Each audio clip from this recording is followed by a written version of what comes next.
बाबा सियासत खुदारा बंद कर दो। कश्तवाड़ बहुत पहले ही पसमानदा है और अब आप कश्तवाड़ की तामीर और तरक्की के लिए काम करें। यह आपकी खुशकिस्मती है कि मुझे राज्यसभा में भेजा गया है। अगर हम सब मिलकर फिलहाल 4 साल सारी सियासत को एक तरफ रखकर कश्तवाड़ की तामीर और तरक्की के लिए काम करें, अल्लाह गवाह है मुझे कश्तवाड़ को 4 चांद लग जाएंगे इंशाअल्लाह इंशाअल्लाह इंशाअल्लाह। मगर लगता नहीं है, क्योंकि वो जब वो वोट बटोरने होते हैं तो वो 10 दिन में सारा वो अपने फेवर में करके चले जाते हैं, ऐश कर रहे हैं। लिहाजा मैं उनसे अपील करना चाहता हूँ, बड़े बड़े प्रोजेक्ट, हमारा वायलू टनल का है, संकुरा Vailoo tunnel, honourable prime minister of India जिन्होंने आप लोगों के सामने 2014 में ये वादा किया था कि हम कश्तवाड़ को टनल के जरिए पानी देंगे, अभी तक कोई पेशरफ नहीं हुई। शर्म नहीं करना है, शर्म नहीं करना है। अब आपका लीडर जो है राज्यसभा में होगा, जब मैं राज्यसभा में जाऊंगा आप सुनेंगे, मैं अपील करूंगा अपने प्राइम मिनिस्टर को, क्योंकि आपने राज्यसभा का मेंबर उसको रखने के लिए और हटाने के लिए मैं उनसे यही गुजारिश करूंगा कि 11 साल से वो पसमानदा लोग, वो बेबस लोग, वो बेसहारा लोग इस आशा में है कि दिल्ली से शायद कभी न कभी इस टनल के लिए जो है पैसा सैंक्शन हो जाएगा, ताकि कश्तवाड़ के टाउन मंडल में जो इस वक्त पानी की क्राइसिस है या पेरीफेरी में जो पानी की क्राइसिस है, इस क्राइसिस को खत्म किया जाए। मुझे एक ऑनरेबल एमएलए साहब कहता है, क्या कश्तवाड़ में जहाज जाता है? मैं हंस रहा हूँ, मैंने कहा कौन सा जहाज? जो हेलीपैड था वो भी छीन लिया और प्राइवेट किसी की खेत में जहाज हेलीकॉप्टर उतरता है। आप सवारियों की जहाज आपकी बात करते हैं। 11 साल से हमने सुना कश्तवाड़ एयरपोर्ट, कश्तवाड़ एयरपोर्ट, अब 20 मिनट में कश्तवाड़ से जो है जम्मू जो है लोग जाएंगे। अब मुझे पता नहीं है, मेरे लोग शायद रात को जाते होंगे हेलीकॉप्टर, उससे जहाज में जम्मू जाते होंगे, दिन में तो यहाँ कोई जहाज चलता नहीं है। इस बात की भी हमने यकीन दिलानी, वहाँ याद दिलानी करानी है कि भाई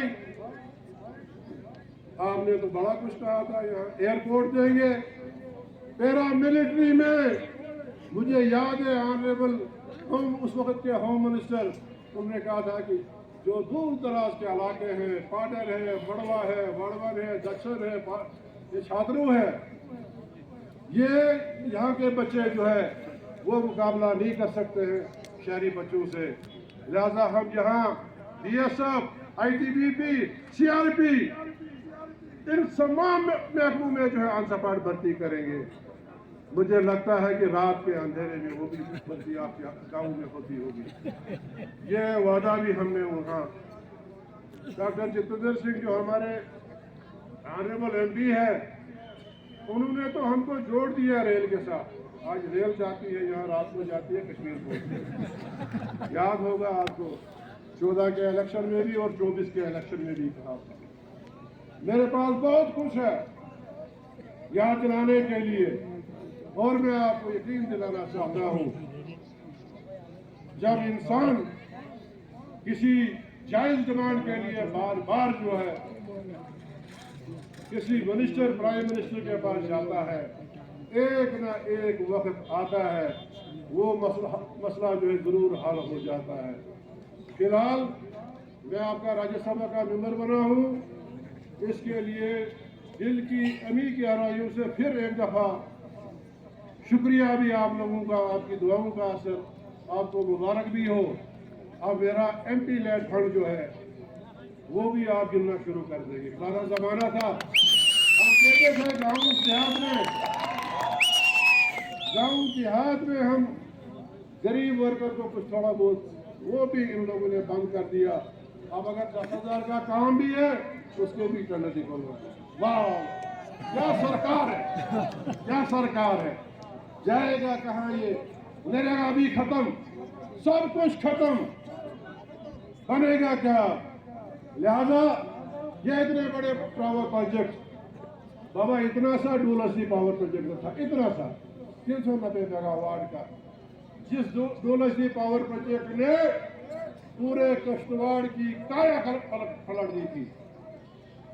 यम लाड़ टीम लगा, तमाम कश्तवाड़ लगा टीम, तमाम लुका कर रोजगार नव आज 300 मेगावाट 4-5 बड़े प्रोजेक्ट जरा मुझे कोई हाथ उठाकर बताए एक भी घर इन प्रोजेक्ट की वजह से है उस घर में तब्दीली आई है, मुझे बताइए, कोई बताए हाथ। बाहर एक ऐसा नैरेटिव बनाया गया है कि ये जितने भी 4 पावर प्रोजेक्ट हैं, क्यू है, क्वाड है, पटल टूल है, रेडली है, कश्तवाड़ी जो है, सारा हर घर जो है अरबपति करोड़पति हो गए, मगर हमारे हिस्से में कुछ नहीं, समंदर से मिले प्यासे को शबनम। लिहाजा हमें मुख्तसरन अपनी बात को खत्म करते हुए, क्योंकि हमारे आपको पता है ये एबनॉर्मल एरिया है डिस्ट्रिक्ट हमारा, कुछ ना कुछ होता रहता है। सबसे ज्यादा जो यहाँ एक्सीडेंट होते हैं या कोई बीमार हो जाता है, तो लिहाजा फिलहाल में 6 के करीब क्रिटिकल एम्बुलेंसेज सबसे पहली जरूरत, 6 के करीब क्रिटिकल एम्बुलेंसेज कश्तवाड़ को दे रहा हूँ। वो तो फिर यहाँ के सीएमओ साहब देखेंगे। हमारे यहाँ एनजीओ भी काम करते हैं जो रात दिन काम करते हैं, मैं चाहता हूँ कि उनको भी एक एम्बुलेंस जानी चाहिए। हमारे पागल में क्रिटिकल एम्बुलेंस होनी चाहिए, छात्रों में होनी चाहिए, दर्शन में होनी चाहिए, फैक्ट्री में होनी चाहिए। तो लिहाजा मैं फिलहाल मार्च तक में मेरी कोशिश है 6 से 8 क्रिटिकल एम्बुलेंसेज यहाँ दी जाए, ताकि जो भी कोई गरीब, जो भी कोई कहीं एक्सीडेंट होता है, जम्मू श्रीनगर पहुँचते पहुँचते उसकी डेथ हो जाती है। मैं कहता हूँ कि सबसे मेरा पहला ये अवालीन फर्ज है कि एम्बुलेंसेज यहाँ दी जाए। उसके बाद मैं हर इलाके में आऊँगा, जो वहाँ की ज़रूरियात होंगी, लोगों की ज़रूरियात के मुताबिक जो है मैं वो CDF जो है बांटूंगा। इंशाल्लाह 6 साल बहुत होते हैं, 6 साल में हम सबको इंशाल्लाह खुश कर देंगे। सबसे अहम बात वो ये है कि जब तक ना हमको स्टेट का दर्जा, रियासत का दर्जा बहाल होगा, जम्मू कश्मीर कभी तरक्की नहीं करेगा। यहाँ की बेरोजगारी, उसके लिए हम कोई सदबाब नहीं उठा सकते हैं जब तक ना यहाँ जो है स्टेट बहाल होगी। आज देखिए यहाँ रास्तों की हालत देखिए, स्कूलों की हालत देखिए, अस्पतालों की हालत देखिए। ये इसी वजह से है कि हमारे फंड जो है वो कम कर दिए गए हैं। जाहिरी तौर पर ये तो कहते हैं कि सब कुछ हमने ये पहाड़ और ये पहाड़ मिला दिया, और वो लोगों को पता है कि यहाँ कितनी शक्ति है। लिहाजा आज दुआ करो कि ये लोग जो ऐवान में बार बार कह रहे हैं कि अनकरीब हम रियासत बहाल करेंगे, अल्लाह ताला ही इनके दिल में कोई ऐसी वो डाल दे ताकि ये रियासत बहाल करें और रियासत जम्मू और कश्मीर के लोग जो है अमन और चैन और तरक्की से रहें। मैं एक बार फिर आप तमाम हजरात का, बुजुर्ग का, नौजवानों का, माओं बहनों का शुक्रिया अदा करना चाहता हूँ कि आप यहाँ आए और मेरी चंद बातें सुनी। खुदा हाफिज, सलाम अलैकुम, आदाब।